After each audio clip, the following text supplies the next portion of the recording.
अब मैं सिद्धार्थ के पास आती हूँ कि सिद्धार्थ, ये जो परफॉर्मेंस इंडेक्स की जो रैंकिंग आई है, आप इसको किस तरह से देखते हैं?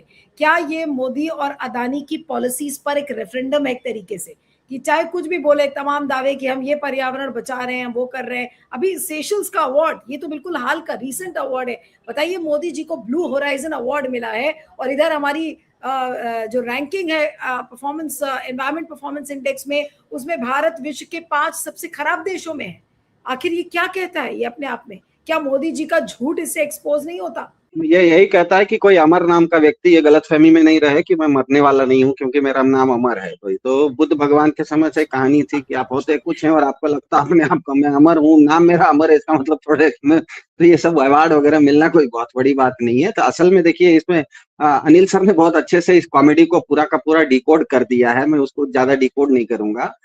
लेकिन असल में बात यह है कि भाजपा को चंदा चोरी से, पेट्रोल में E20 नाम का सोमरस मिलाने से, नीट पेपर लीक से फुर्सत मिलेगी तब तो ये पर्यावरण बचाने जाएंगे।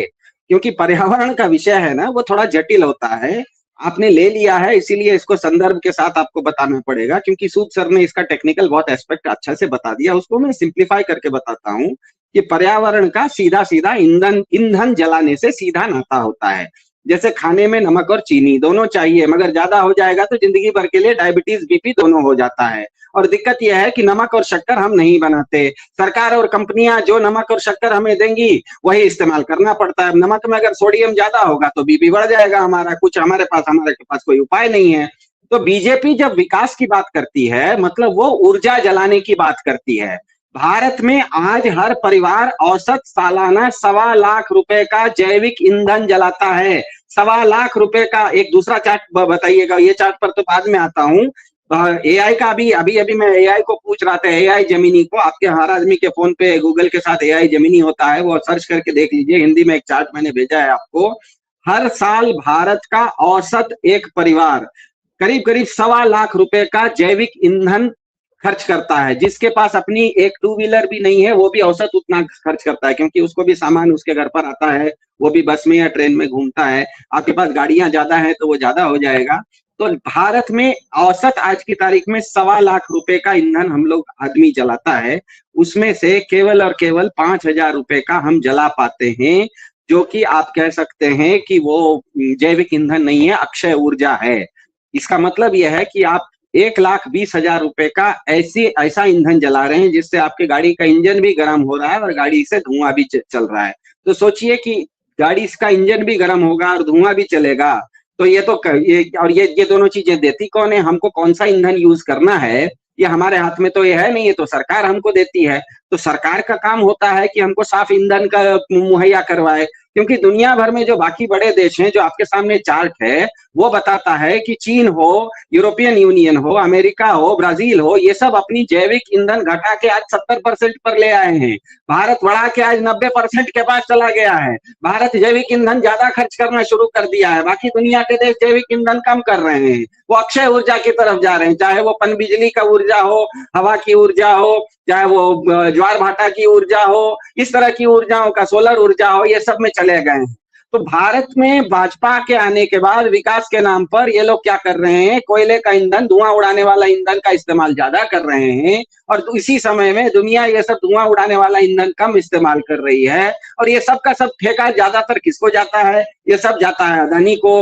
भागलपुर में ये आम का बागान बेच देते हैं और क्या अदानी को दे देते हैं, और वहां पर आने वाला क्या है? वहां पर कोयला का आने वाला है। और अदानी के ऊपर केस क्या चलता है? याद कीजिएगा, अदानी के ऊपर अमेरिका में केस भी यही चला था कि भारत में कोयला का बिजली देने के लिए ये घूस देने वाले थे। तो मतलब आपने पूरी की पूरी भाजपा की जो व्यवस्था है, ये चार्ट भी आपको बताता है कि दुनिया भर की ज्यादातर देश जो हैं वो करीब करीब 70% आज, मतलब 30% वो जैविक ईंधन अब नहीं इस्तेमाल करते हैं, वो साफ ऊर्जा का इस्तेमाल करते हैं। भारत अभी भी 90% जैविक ऊर्जा का इस्तेमाल कर रहा है। तो सोचिए, दुनिया का सबसे बड़ा जनसंख्या वाला देश भारत, और वो सबसे ज्यादा अगर कोयला का इस्तेमाल करेगा, सबसे ज्यादा गर्मी उत्पादन करेगा, इंजन गर्म होगा, धुआं भी उड़ेगा, तो स्वाभाविक है कि दुनिया के चार्ट में आपका नाम नीचे गिरते गिरते गिरते बहुत नीचे गिर जाएगा। मैं आपने शुरुआत में एक चार्ट दिखाया था, उस चार्ट में तो दुनिया भर के बड़े बड़ी संस्थाओं ने अदानी का नाम लेते हुए कहा है कि भारत में जो सारे एनवायरमेंटल प्रॉब्लम है,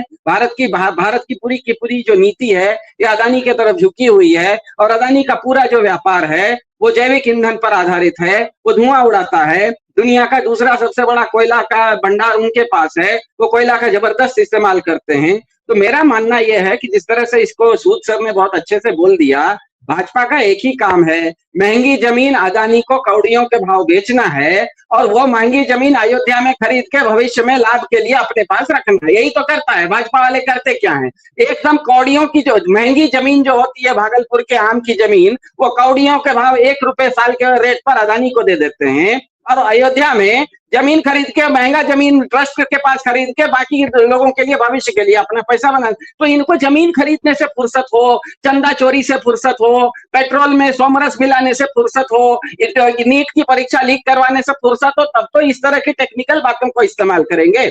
और टेक्निकल बात देखिए, दुनिया आज इतनी बढ़ गई है ना नीलू जी, कि अभी सूद सर कह रहे थे वो पहाड़ों में बैठे हैं, मैं आज दक्षिण भारत में कन्याकुमारी के पास, समुद्र के पास बैठा हूं, लेकिन हमें कहीं एक जगह आने की जरूरत नहीं है। इस तरह की टेक्नोलॉजी आज उपलब्ध है कि दुनिया भर के अच्छे विषयों पर लोग अपने घर में बैठे बैठे भी अपना काम कर सकते हैं, दुनिया भर को सही सूचना दे सकते हैं। उसके लिए हमको 8,000 करोड़ के हवाई जहाज से न्यूजीलैंड पहुंच के रील बनाने की जरूरत नहीं है। बैठे बैठे घर पर बैठ के 4 आदमी देश के 4 कोने में बैठ के इस देश के पर्यावरण के बारे में ढंग से चर्चा कर सकते हैं। लेकिन भाजपा को क्या होता है, भाजपा को चाहिए नहीं, हमको 8,000 के हवाई जहाज में जब हम अकेले न्यूजीलैंड उतरेंगे और रील बनाएंगे, तो आपने कितना तेल जलाया, आपने यही सब तो चीज हो रही है। तो ये चीजों को जब तक हम समझेंगे नहीं, भाजपा का जो विकास का मॉडल है, मेरे ख्याल से सूद सर ने ठीक से कहा, वो विकास का मॉडल नहीं है, वो अपने आप का विनाश का मॉडल है। वो एक सुसाइडल मॉडल चला रहे हैं।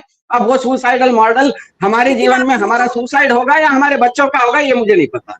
लेकिन ये आप जो ये परफॉर्मेंस इंडेक्स एनवायरनमेंट का आया है, जिसमें कि भारत को 176 आउट ऑफ 177 के पायदान पर भारत खड़ा है, क्या इससे बड़ा और कोई प्रूफ होगा कि किस तरीके से मोदी और अदानी पर्यावरण को खत्म कर रहे हैं?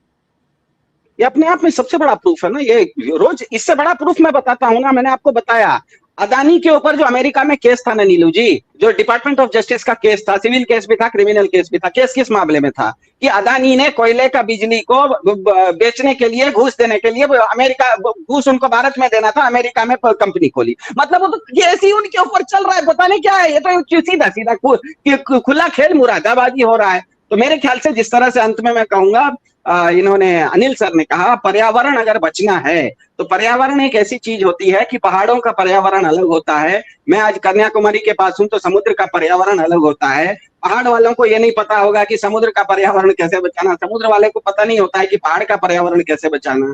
तो पर्यावरण एक ऐसी चीज है जो कि स्थानीय इकाइयां ही बचाती हैं। याद कीजिएगा, जब अडानी को सबसे बड़ा ऑस्ट्रेलिया में कोयला का ठेका मिला था, वो ठेका मिलने से पहले भारत के प्रधान जी और ऑस्ट्रेलिया की सरकार दोनों मिलकर एमओयू कर लिए थे।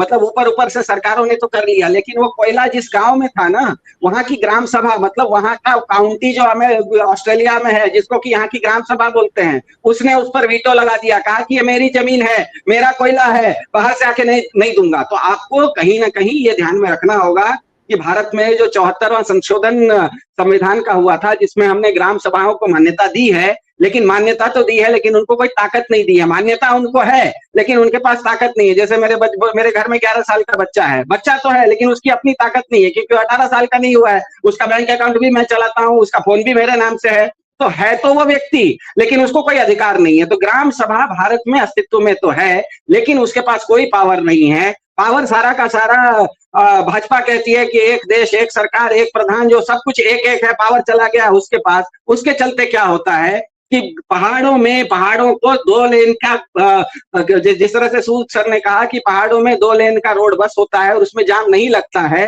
ये पहाड़ वालों को तो पता है। लेकिन वहां पर 4 लेन का रोड बनाना है, या बिना पहाड़ में बैठे हुए थार में जो राजस्थान में कोई बैठा हुआ है ना, वो वहां पर बैठ के एक नीति बनाता है, और उसके कारण ये गड़बड़ियां होती है। तो इस तरह की चीजें अगर ग्राम सभा को, जिस तरह से अनिल सर ने कहा, लोकतंत्र मजबूत होगा। लोकतंत्र का मतलब क्या है? लोकतंत्र का मतलब लोक का तंत्र, लोक के लिए तंत्र नहीं। लोक का तंत्र मतलब जो सिस्टम होगा वो लोगों के अनुरूप होगा, सिस्टम के अनुरूप लोग नहीं होंगे। ठोक तंत्र हो जाता है। लोक का तंत्र है तब तक तो ठीक है। लोक के लिए तंत्र है, इसका मतलब सिस्टम लोगों के ऊपर ठोक तंत्र बना देता है। तो मेरे ख्याल से ये चीजें अगर हो जाएंगी तो ठीक होगा। और ये बिल्कुल जिस तरह से प्रशांत भूषण जी ने ट्वीट किया है, ये बिल्कुल सीधा सीधा ये बताता है कि अडानी बीजेपी का एक ही काम है कि सस्ती महंगी जमीनों को कौड़ियों के दाम अडानी को बेचना। अडानी का एक ही काम है दुनिया भर के कोयले को लेके उसका ईंधन बनाना और आपको गंदा ईंधन इस देश को देना। अब आप क्या कीजिएगा, अगर आपके घर में जो नमक आता है उसका सोडियम लेवल अगर बहुत हाई है तो आपके हाथ में तो नहीं है, खाना में तो नमक डालना पड़ेगा। आप जो खाएंगे, खाने से ताकत जितनी आएगी वो तो आएगी या नहीं आएगी पता नहीं, बीपी जरूर बढ़ जाएगा। यही तो हो रहा है।